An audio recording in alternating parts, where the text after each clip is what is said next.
जब पूरी दुनिया गहरी नींद में डूबी हुई थी, जब चारों तरफ अंधकार फैला था, उसी रहस्यमयी रात में श्री कृष्ण का जन्म हुआ। ना शोर था, ना उत्सव। फिर भी उसी क्षण एक दिव्य शक्ति पृथ्वी पर प्रकट हो चुकी थी। कृष्ण का जन्म केवल एक बालक का जन्म नहीं था। यह संकेत था कि जब जब धरती पर अधर्म बढ़ेगा, तब तब ईश्वर स्वयं मार्ग दिखाने आएंगे। अंधकार चाहे जितना भी गहरा हो, रोशनी उससे बड़ी होती है। कारागार के बंद दरवाजे अपने आप खुल गए। पहरेदार गहरी नींद में चले गए। यह कोई संयोग नहीं था।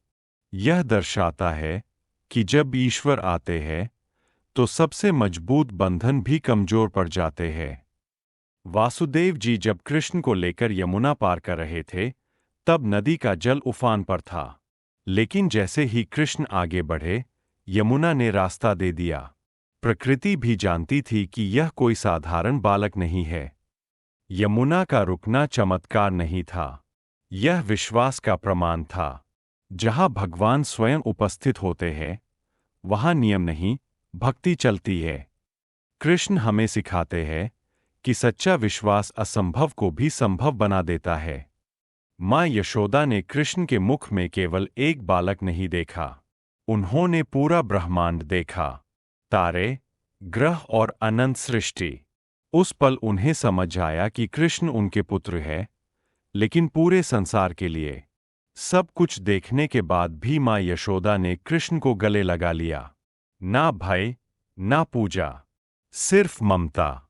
क्योंकि एक माँ के लिए भगवान भी पहले उसका बच्चा होता है।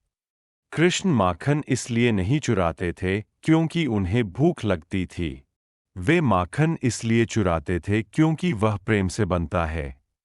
जहां प्रेम होता है, कृष्ण वहीं जाते हैं। माखन चोरी एक लीला थी, शरारत नहीं। यह सिखाने के लिए कि भगवान डर में नहीं, प्रेम में वास करते हैं। अगर दिल साफ हो, तो भगवान खुद चलकर आपके पास आते हैं। जब इंद्र का अहंकार बढ़ा, तो कृष्ण ने गोवर्धन पर्वत उठाया। यह शक्ति प्रदर्शन नहीं था, यह संदेश था कि सच्चा ईश्वर अहंकार नहीं, संरक्षण देता है। एक उंगली पर गोवर्धन उठाना चमत्कार नहीं था। चमत्कार यह था कि पूरा गांव निडर होकर कृष्ण के साथ खड़ा हो गया। जहां विश्वास होता है, वहां डर टिक नहीं पाता। कृष्ण की बांसुरी में केवल संगीत नहीं था, उसमें आत्मा की पुकार थी। पेड़, नदियां और पशु तक रुक जाते थे, क्योंकि वह ध्वनि नहीं, शांति थी। बांसुरी खाली थी, इसलिए मधुर थी। कृष्ण सिखाते हैं कि जब अहंकार हटता है, तभी जीवन में माधुर्य आता है। खाली मन ही ईश्वर की आवाज सुन सकता है। राधा और कृष्ण का प्रेम साधारण नहीं था। राधा कृष्ण से अलग नहीं थीं, वे कृष्ण की आत्मा थीं। इसीलिए आज भी राधा का नाम पहले लिया जाता है। यह प्रेम बंधन नहीं था, यह समर्पण था। जहां अधिकार नहीं, केवल अपनापन था। कृष्ण सिखाते हैं कि सच्चा प्रेम मुक्त करता है, बांधता नहीं। सुदर्शन चक्र केवल एक अस्त्र नहीं था, वह समय का प्रतीक था। कृष्ण बिना कारण चक्र नहीं चलाते थे, वे सही समय का इंतजार करते थे। जब समय आता था, तो अन्याय अपने आप रुक जाता था। कृष्ण हमें सिखाते हैं कि धैर्य सबसे बड़ा शस्त्र है। गलत को तुरंत नहीं, सही समय पर रोका जाता है। गीता केवल युद्ध की पुस्तक नहीं है, यह जीवन जीने की कला है। कृष्ण ने अर्जुन को जीत नहीं सिखाई, उन्होंने कर्तव्य निभाना सिखाया। कर्म करो और फल छोड़ दो, यही गीता का सार है। जब तुम निस्वार्थ कर्म करते हो, तब परिणाम अपने आप तुम्हारे पक्ष में आता है।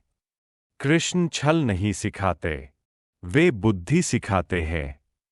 धर्म हमेशा सीधे मार्ग से नहीं चलता, कभी कभी अधर्म को उसी की भाषा में उत्तर देना पड़ता है। कृष्ण युद्ध से भागे नहीं, लेकिन युद्ध उनका उद्देश्य भी नहीं था। उनका उद्देश्य था धर्म की स्थापना, चाहे उसके लिए कठोर निर्णय क्यों न लेने पड़े। कृष्ण आज भी हमारे साथ है। जब हम सच का साथ देते हैं, जब हम गलत के खिलाफ खड़े होते हैं, तब कृष्ण हमारे भीतर जागते हैं। कृष्ण मंदिरों में सीमित नहीं है, वे कर्म में है, नीयत में है।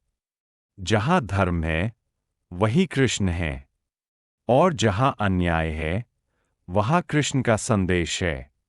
कृष्ण कभी गए नहीं, वे हर युग में जीवित है। बस फर्क इतना है कि पहले वे सामने थे और आज वे हमारे कर्मों में प्रकट होते हैं।